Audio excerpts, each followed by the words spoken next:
thought my boyfriend was cheating on me. I wish he had been. Cheating would have been easier to forgive than what I eventually discovered. My boyfriend, Adrian, was a professional footballer. He was 28, ridiculously handsome, and had the kind of body that made strangers stare whenever we went anywhere. I'd been with him for almost 3 years. I knew every scar on his body, every tattoo, every little imperfection. So when I noticed the number on his wrist, I knew immediately that something was wrong. 7,314. 4 black digits. Nothing else. I'd never seen it before. "What's that?" I asked. Adrian glanced down. For half a second, his entire expression changed. Then he smiled. "Old tattoo." "Old?" "Yeah." "You've never had that?" He laughed. "Apparently I have." I stared at him. He kissed my forehead. "You're overthinking it." Maybe I was. Until the next morning, when I noticed he'd covered it with a watch. He never wore watches. That was when I started getting suspicious. Over the next week, Adrian became distant. He stopped answering messages when he was out. He started taking phone calls in another room, and every time I asked where he was going, he gave me the same answer. Club business. One night, I finally confronted him. "Are you seeing someone?" He stared at me. Then strangely, he smiled. "No." "Then what are you hiding?" His smile disappeared. "You really don't want to know." That answer terrified me more than a confession would have. 3 days later, Adrian told me he was flying to London for a private transfer meeting. I decided to follow him. I know how insane that sounds, but I needed to know whether there was another woman. Instead, I followed him to a private airfield. There was no airport terminal, no signs, just a huge black building surrounded by security. Adrian walked inside. I waited 10 minutes before following. A security guard stopped me. "I'm here with Adrian Vale." The guard checked his tablet, then looked at me. "You're expected." My stomach dropped. Expected? I hadn't told Adrian I was coming. The guard handed me a black mask. "Put this on." Inside, the building was enormous. Hundreds of people were gathered around a circular room. Everyone wore masks. Nobody spoke loudly. At the center was a glass stage. A man in a black suit stepped onto it. "Ladies and gentlemen," the room became silent. "The annual acquisition has begun." I expected football contracts. Instead, a young player was brought onto the stage. He looked terrified. The announcer smiled. 22 years old, exceptional reaction speed, no significant injuries. A woman raised her hand. 2 million. Someone else raised theirs. 3. 3 million, sold. The player was immediately taken away. I couldn't breathe. What had just happened? Then another player appeared. Then another. They weren't buying contracts. They were buying people. More specifically, they were buying what made those people valuable. Eyes, lungs, muscles, hearts. Anything the buyers wanted. I turned around. I needed to find Adrian. That's when I saw him. He wasn't in the audience. He was standing beside the announcer. Without a mask. Calm. Smiling. The announcer handed him a microphone. "Mr. Vale, would you like to introduce tonight's final acquisition?" My blood went cold. Adrian looked directly at me. He knew I was there. And he smiled.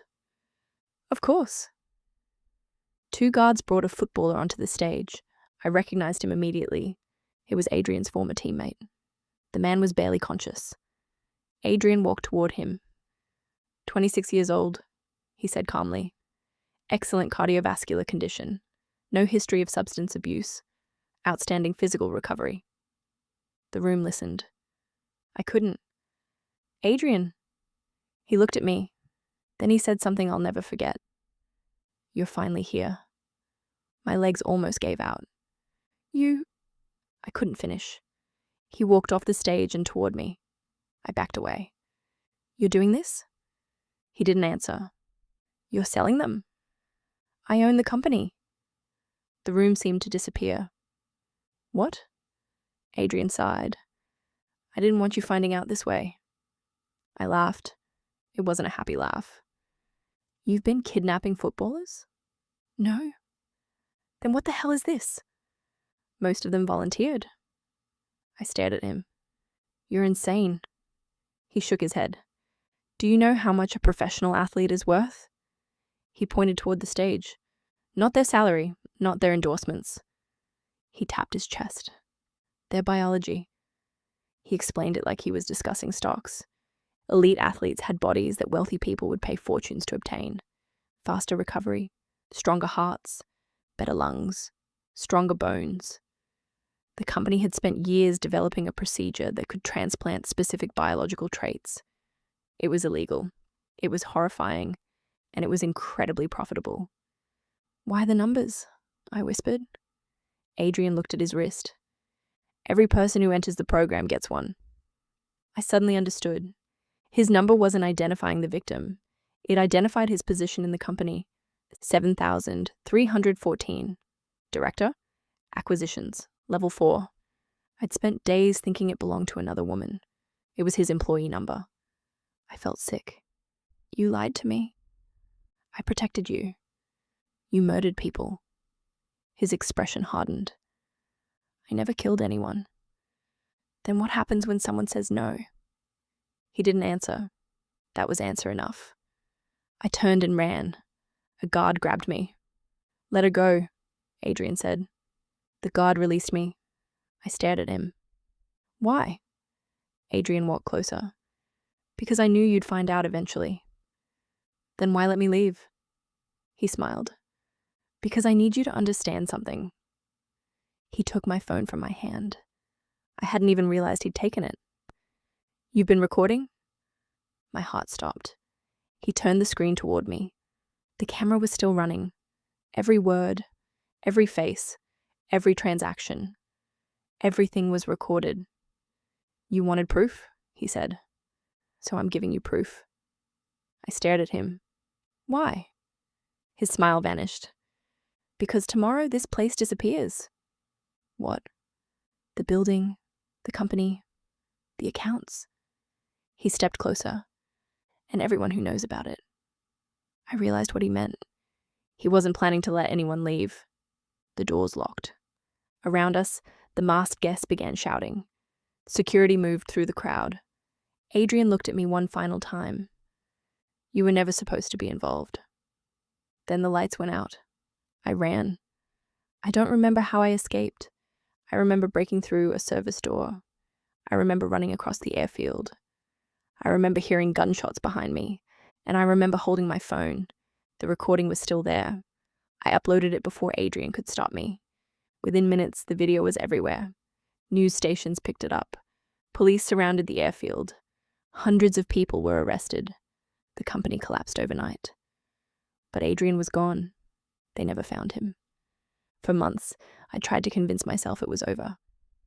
Then, 6 months later, I received an envelope. No return address. Inside was a photograph. It showed Adrian standing beside a man I'd never seen before. Behind them was another black building, another auction. On the back of the photograph were 4 numbers. 7315. My hand started shaking. 7314 had been Adrian's number. So who was 7315? Then my phone buzzed. Unknown number. 1 message. You thought you stopped the auction. A second message appeared. You only exposed 1 location. Then a final message. Adrian says hello. I stared at the screen. And for the first time since everything happened, I realized something. Adrian hadn't disappeared. He had escaped. And if the number on the photograph meant what I thought it meant, he wasn't running from the organization. He was building another one.